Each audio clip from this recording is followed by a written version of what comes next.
तुम्हा दोघांना परळीत बोलवण्याची इच्छा होती, पण आमचं नशीबच खोटं. सुनेत्रा पवारांसमोर धनंजय मुंडेंकडून अजित पवार यांची आठवण करण्यात आली. मंत्री होण्याचे अनेक फायदे असतात, परळीचा विकास सर्वांसमोर यायला हवा. आमदार धनंजय मुंडे यांनी हे वक्तव्य केलं.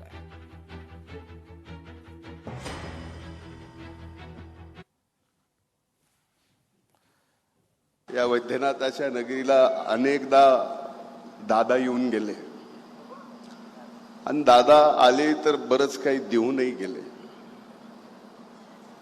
आपण यापूर्वी परळीत अशा आला नाही आणि आज आमची कधीतरी इच्छा होती की दादांना तुम्हाला एकत्रित बोलवायचं.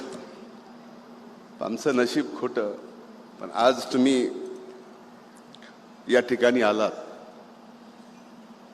पहिल्याच वेळेस आलात आणि 650 कोटीच्या पंकजाताईंनी या परळी नगरीला दिलेल्या या महाविद्यालयाच्या उद्घाटनाला आला. मनापासून आनंद या. बघा, मंत्री झाल्यानंतर कसे कसे फायदे असतात. मला कृषी मंत्र्याची संधी मिळाली, दादांनी दिली.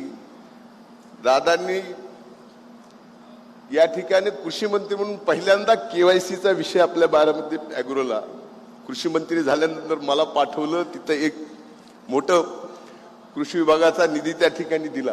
ही भगवंताची इच्छा आहे की या ठिकाणी विकास होतोय. मंत्रीपद मिळाल्यानंतर त्याचा पहिला फायदा आपण आपल्या गावाला देतो. आणि ताई आपण दिला, भाऊ आमदार असताना तुम्ही मंत्री असताना. मी आमदार काय, तुम्ही आमदार काय, तुम्ही मंत्री काय, मी मंत्री काय. एक पाऊल पुढे एक पाऊल मागं, कधी हे पुढे कधी हे माग. पण या भागाचा विकास होत आहे, बीड जिल्ह्याचा विकास होत आहे. पवार मुंडे घराण्यातील वाद मिटलाय. दादा खूप गप्पा मारायचे, त्यांनी केलेलं काम सांगायचे. मंत्री पंकजा मुंडे यांच्याकडून अजित पवार यांची आठवण करण्यात आली. पवार मुंडे घराण्यातील वाद मिटला. दादा खूप गप्पा मारायचे, त्यांनी केलेलं काम सांगायचे. मंत्री पंकजा मुंडे यांच्याकडून अजित पवार यांची आठवण करण्यात आली. कधी एकमेकांच्या विरोधात असणारे हे दोन परिवार या युतीमुळे एकत्र आम्ही आलो.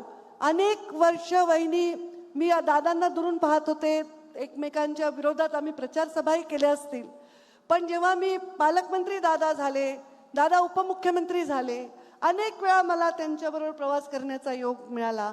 आणि जेव्हा आम्ही विमानामध्ये प्रवास करायचो, दादा भयंकर गप्पा मारायचे, सगळं सांगायचे. मला आज आनंद आहे की या मंचावर आपसातला संघर्ष आता मिटलेला आहे. माझ्या भावा बहिणीतला मिटलेला आहे, आमच्या दोन घरामधला मिटलेला आहे, दोन परिवारामधला मिटलाय, दोन पक्षामधला मिटलाय.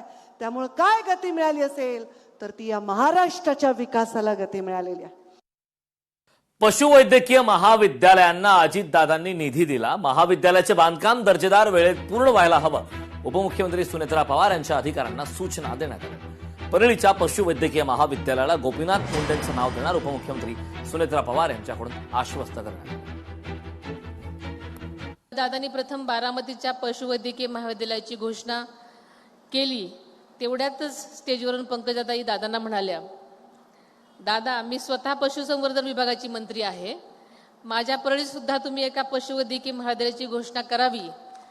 आणि परळी इथं या शैक्षणिक वर्षापासून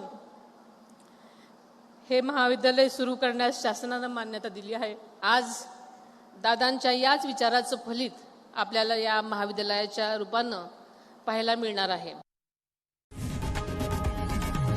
लोकशाही मराठी ऐका, पहा, जागरूक रहा.